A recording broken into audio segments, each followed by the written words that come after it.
गरुड़ पुराण हिंदू धर्म के 18 महापुराणों में से एक है, जिसमें जीवन, मृत्यु और उसके बाद की यात्रा के बारे में विस्तार से बताया गया है। गरुड़ पुराण के 27वें अध्याय में मुख्य रूप से मृत्यु के बाद आत्मा की स्थिति, पिंड दान और श्राद्ध के महत्व के बारे में वर्णन किया गया है। गरुड़ पुराण अध्याय 27 की कहानी और महत्व।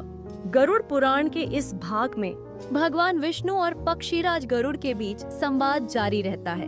भगवान विष्णु गरुड़ को समझाते हैं कि मृत्यु के बाद आत्मा का क्या होता है और उसे शांति वसी देखी की मोक्ष प्राप्त कराने के लिए कौन से कर्म करने आवश्यक हैं।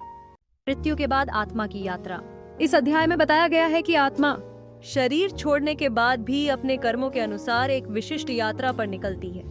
पापी आत्मा को यमदूत ले जाते हैं और उसे वैतरणी नदी पार करनी पड़ती है, जहां उसे घोर यातनाएं सहनी पड़ती हैं। वहीं पुण्य आत्माओं को देवदूत लेने आते हैं और उनकी यात्रा सुखद होती है। पिंडदान का महत्व। अध्याय 27 में पिंडदान के महत्व पर विशेष जोर दिया गया है। भगवान विष्णु बताते हैं कि पिंड का अर्थ है शरीर। जब कोई व्यक्ति मृत्यु को प्राप्त होता है तो उसकी आत्मा को प्रेत योनि से मुक्ति दिलाने के लिए पिंडदान करना आवश्यक होता है। यह पिंडदान ही आत्मा को नया शरीर और आगे की यात्रा के लिए शक्ति प्रदान करता है। श्राद्ध और तर्पण। इस अध्याय में श्राद्ध और तर्पण की विधि और उसके लाभों का भी उल्लेख है। विधि विधान से किए गए श्राद्ध और तर्पण से पूर्वज प्रसन्न होते हैं, उन्हें शांति मिलती है और वे अपने वंशजों को आशीर्वाद देते हैं।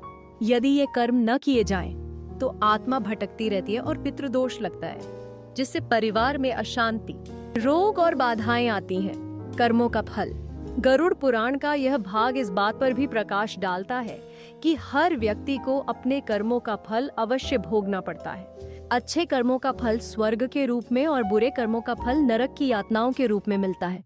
इसलिए व्यक्ति को जीवन में हमेशा अच्छे और धर्म के मार्ग पर चलने का प्रयास करना चाहिए।